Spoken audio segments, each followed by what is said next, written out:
if you have an option. Good evening, Earth. This is Adam Sturch broadcasting from the Mushroom Mansion, Taos, New Mexico, working on the oil painting sundial. Alright, tonight I'm going to start with the blue edging, light blue edging around the blue flame that's encircling the center sundial cap that will edge softly overlapping the figures that are already placed. Until the group starts to function as a unit. Turn on beauty in the environment, and this is what the women are great at.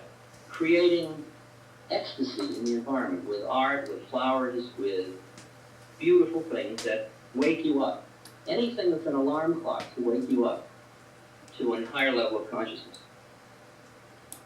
Meditative moments and a meditative place in the house, whether it's a meditation room or a separate meditation house, or in Mexico we had a meditation tower, or whether it's a nook in a wall that you go and look into, some place that isn't involved with the economics and the external gains that the group is involved in. And as far finally as the role of sessions in all of this,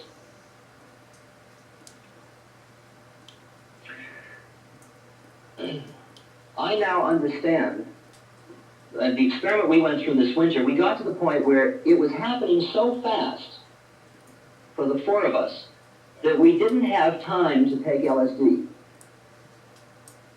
All right? In other words, we all knew what the possibility was. We had all seen each other as all human beings. We had all experienced the unitive moment with one another. Now we realized, and we could see when it wasn't being realized, where the flaw was. There was sufficient consciousness for us to do something systematically to get ourselves to this other state of consciousness. So it may well be interesting that the moratorium that Tim Leary called for a year, which he said was a cooling off period, while I don't share that, I'm not making that call by any means, or even suggesting it, I do say that those of you that have had psychedelic experiences, many of you have come back from these experiences mildly depressed. And this depression, upon close analysis, is because you look and you see that you were involved in some very ugly human games. Social contracts with your marriage partner, in your job, a dishonesty here, a little deception there, a dead subject-object relationship. If you're a teacher, you're going in and looking at the students as them. Right? There's some point in your life that you see, and it's not how it should be. Now, I understand that the LSD experience, just taken once, starts this whole process. And what fascinates me is even the people who have taken LSD and have been backing out of the room from almost the moment they took it. Very nice session, very nice. Thank you very much.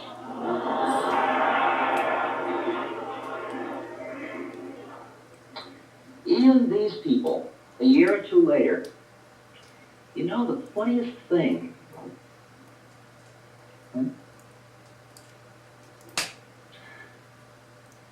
now I can't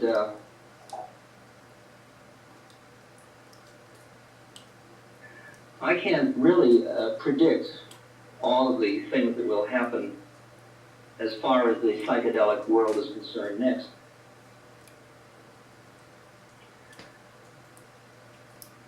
It does seem to me that for many, many thousands of people, a journey has been begun just like my journey. And if it is true that evolution involves increased consciousness, and if indeed I have labeled the journey correctly, perhaps the groundwork has already been laid down. And now all we need to do is listen to ourselves. I'm going to stop now and take questions. May I ask two questions? I want to ask one question. One question. Okay.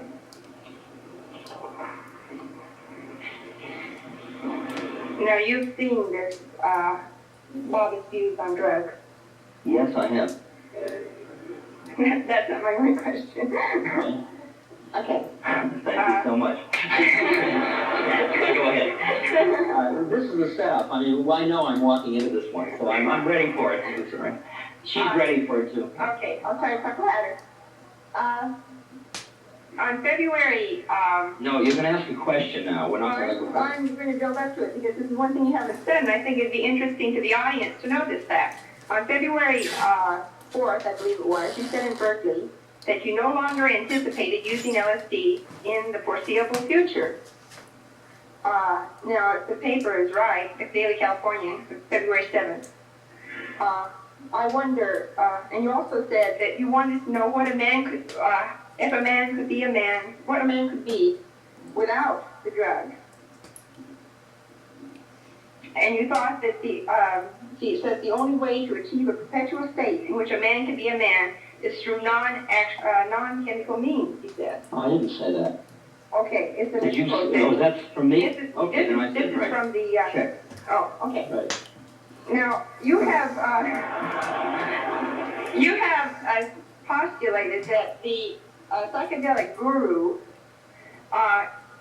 can be a safe guarantee of a good trip, of a spiritually enlightening trip. And I would ask you, in view of Bob's statement, that only a person on the fifth plane, and most of us are not even on the planes, let alone standing in any relation to the inner planes of consciousness. Only a person on a fifth plane can safely, without harm to himself or harm to the person that he is supposedly helping, do any good whatsoever in a spiritual way. Would you ask your question, please? I want to know what you think of this statement. Do you think you are helping people when you are being a psychedelic guru? Do you think that you are not harming your own spiritual progress? Thank you, Paula.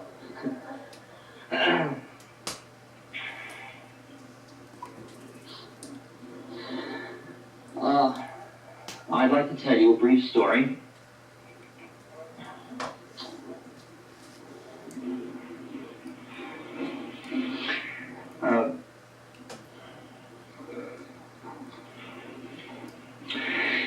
One of the things one does as one works with psychedelic chemicals is one continually looks for maps and charts to help you understand more of what you're experiencing.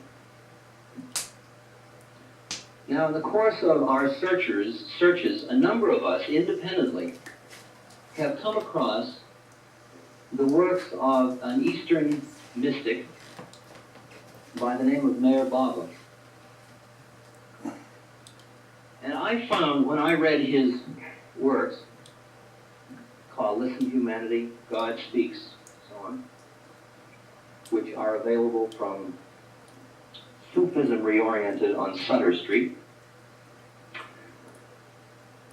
I found that these were most in tune with my own psychedelic experiences. That his descriptions of other levels of consciousness fit in almost identically with my own experiences. And that he also apparently was referring to a lot of things which were experiences I had not shared. And so I used his books as a manual in session.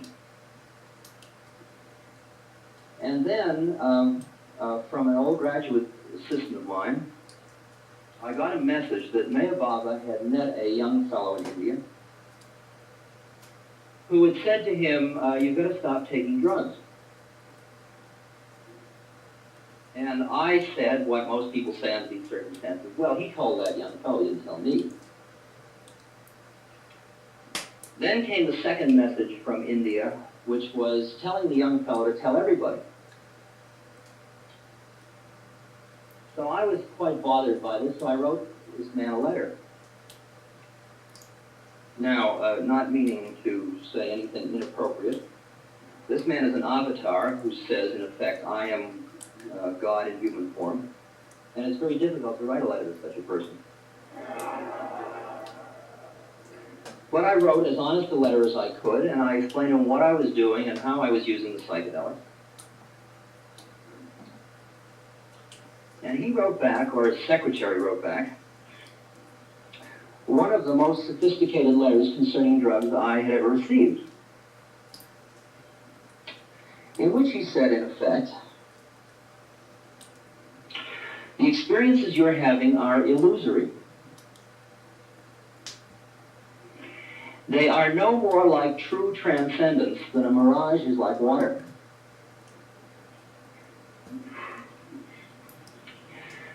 Then, he said, to a few serious spiritual seekers like yourself, LSD may have started you on something, but it can do you no more good.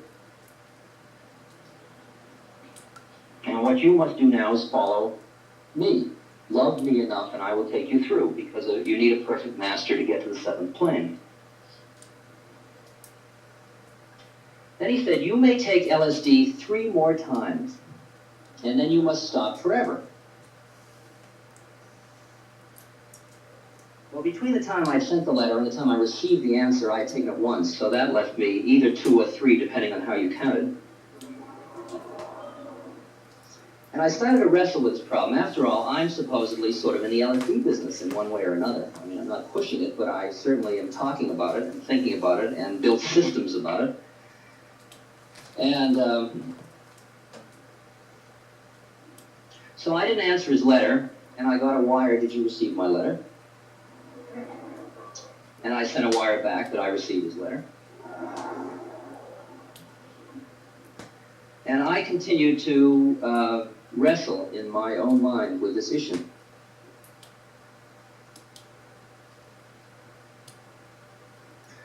Now, in the past week, I have received, I think, 3 special delivery communications strongly urging me to be wise enough at this conference to present Baba's views and to espouse them.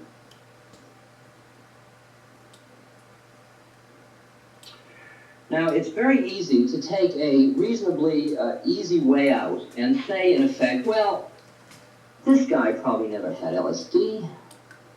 Now, how does he really know? Okay?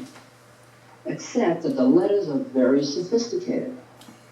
He says, look, I understand the difference between the psychedelics and the opiates. Right? And he's not. And he says, what you get addicted to is the experience, not the drug. But you keep depending on it. And then he instructed a number of his followers in the East and West to set out on a pilgrimage to stop the use of drugs in the United States. Now, up until this point, all of the writings I have read of Mayor Baba said, in effect, don't worry, be happy. Take it easy, it's all happening, okay. Love is the way. And now suddenly are coming special delivery directives about not doing things, about derangement. Now, my policy under these situations is to look within myself. And I have been doing that as intensively as I know how. I have indeed, Paula, not taken LSD since February 14th.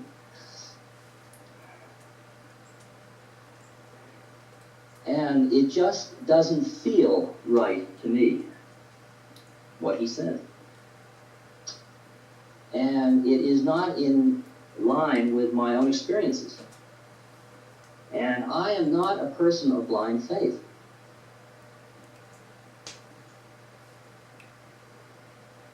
And therefore, in being honest to my own experiences, illusory though they may turn out to be,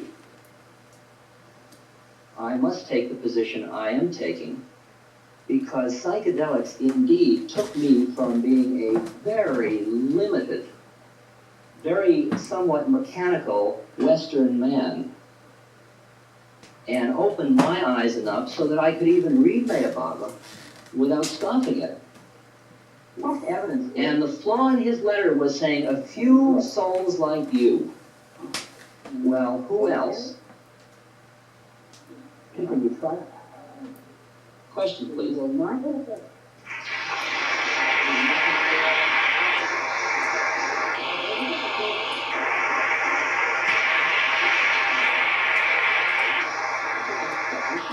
Dr. Albert, would you please make a comment about SOCO and where people may get the information?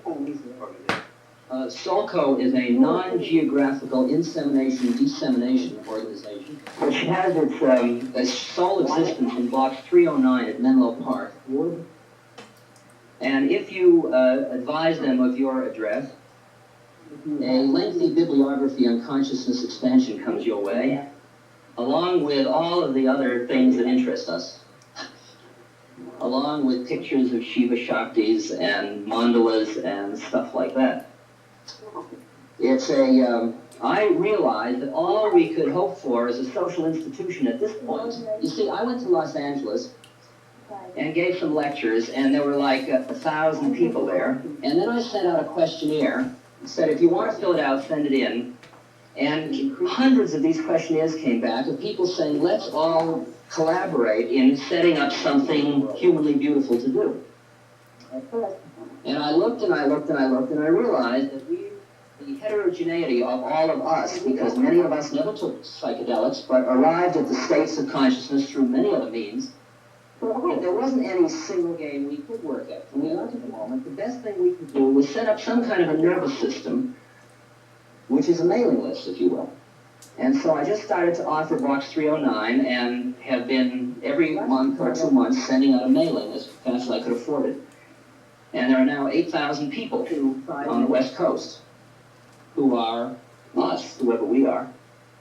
And it's a constant stream of the most beautiful letters from a tremendously wide range of people with diverse interests. That's what SOCO is. Box 309, Menlo Park. And do you have any comments about turning on without drugs? I've only turned on once without, but several times with, and it wasn't a dream, but it began in the dream state at the very end of the morning sleep, and I haven't been able to replicate that sort of experience since. And I'm wondering whether you know anybody that has, or what steps have been made in this direction. Well, the question concerns turning on without drugs. Abe Maslow's book, whether you're familiar with it or not, or his work, he is concerned with peak experiences. And he points out that most people have had these experiences at one time or another spontaneously, but weren't able to label them, all right? And as you read through his accounts, you find a number of settings that are indeed settings that seem to precipitate these. Now, if you argue that what you mean by turn on is a chemical alteration of the brain, that there is clear evidence that the mystic visionaries and the psychedelic visionaries and the diet visionaries and so on were having some common core spiritual experience. So there was some common chemical alteration occurring to all of them. Then you notice that this chemical alteration can be brought about either from the body through the endocrine system or from the cerebral cortex downward, if you will. Then you see that by using, for example, a mantra, repeating some phrase. For example, just one of the little things in Paul Repp's Zen Flesh and Bones in the back of it, like just sit down and get into a very comfortable position, candle very quiet, or outside, and say, let me slowly turn off my senses, look within, and find my own true self, or my own calm center, or something. You just keep simplifying and simplifying. It's a repeated mantra that will take you there. Now, there are also any number of external environmental things like mandalas or various settings or scenes that will do it. You working from your body, it is possible clearly through diet. It's clearly possible through a number of kinds of physical yoga, breathing, for example. But what I was pointing out in that community concern is that there have been times when I've been living in a community when I can come home to this place, hung up, caught, busy being Dick Alpert, angry and power, all my games, walk in and I become high when I walk in the door. Right? I used to measure houses and say, well, that's about a 75 microgram house.